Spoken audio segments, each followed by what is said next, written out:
Today we're going to talk about a very important topic. It's a very complex topic, and we're going to talk about some general numbers. I'm not going to give you very specific numbers, but I want you to get an idea of the contribution limits that you can get in. So today we're going to talk a lot about the defined benefit plan contribution limits and give you some ideas of what you can get into a plan and how to structure them for you. Couple different types of contribution limits. There's the lifetime contribution limits, and then there's individual annual contribution limits. For a defined benefit plan, typically structured as a cash balance plan, you can get upwards of $3 million into a plan upon retirement, usually age 62, 65, okay? So you've got this ending number that you can get $3 million. And you can have that $3 million through a combination of contributions and asset gains in the plan that's going to get you to that contribution level, okay? So that's the maximum. That is per person, per control group. So if you've got a husband and wife, they could each get $3 million in, or of course, $6 million in total. That number changes, goes up usually $50,000 or $100,000 a year based on IRS guidance, but still a good number for you to consider. Then what you've got are annual contribution limits, and this is where it gets a little bit trickier. You're probably aware of the fact that these plans are driven mostly by age and income. By income, I mean profit for a sole proprietor on a Schedule C or maybe even in a partnership, or W-2 compensation if you're an S Corp or a C Corp. So the higher the compensation, the more you can get into the plan. The older you are, the more you can get into the plan. So let's just say, for example, someone who makes obviously $100,000 can get more into the plan compared to someone that makes $50,000.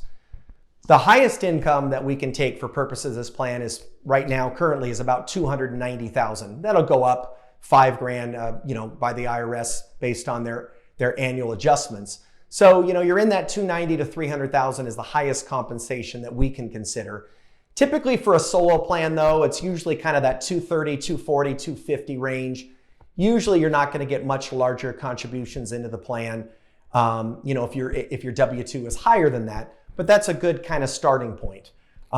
In addition to the W-2 amounts, remember age is going to be a big criteria. Now I've got a chart and we've got different actuarial schedules that can give you different annual contribution amounts based on your age, but I'm just going to give you some round general numbers. A 38-year-old person might only be able to get $110,000, $120,000 into a plan, because again, they're trying to get to this $3 million number at retirement because they're, relatively young as it relates to these plans. They don't have the ability to get as much in because time value of money with accumulated interest and so forth will get them to their $3 million number. However, you might find that a 45-year-old, for example, might be able to get something in the neighborhood of, let's just call it 150, 160 into a plan. And so again, they're closer to retirement. They can get larger amounts in. I'm 53, for example. I can get somewhere in the neighborhood of, 230 to 250 into a plan. Again, depending on how it's structured. If you're in your mid 60s, very, very wide contribution ranges. In fact, it's not unheard of to have a limit of 300, 325 or so, when you're in your 60s. So much larger amounts that you can get in, the higher your income and the higher your age and the greater your age is. We can also get an extra 50% kicker up front for past service, depending on how we structure the plan. So it's not unheard of for a 65-year-old maybe to be able to get $400,000 annually into a DB plan. And on top of that, they can layer a 401k, which can again get them higher contributions in. So very large contribution ranges. In addition to that, even though, for a 53-year-old like myself, I might have an annual range of, let's say, $230,000 that I can get in, that might be a target amount.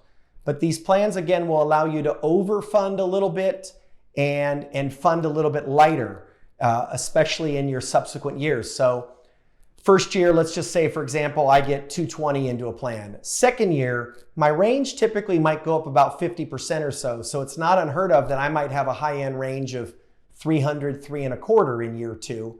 Okay. Also, my range might go down. Usually it doesn't go down as much in year 2. Maybe it's 10%, 15%.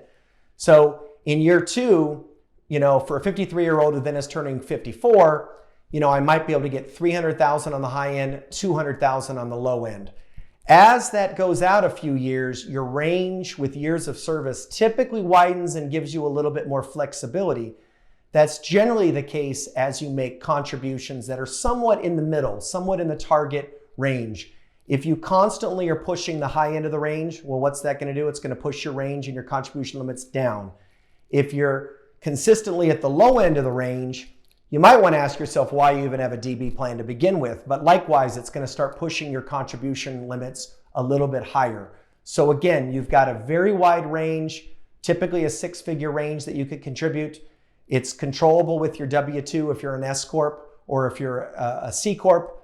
The older you get, again, the more flexibility you've got on those plans. And again, your overall contribution limit's going to be about $3 million.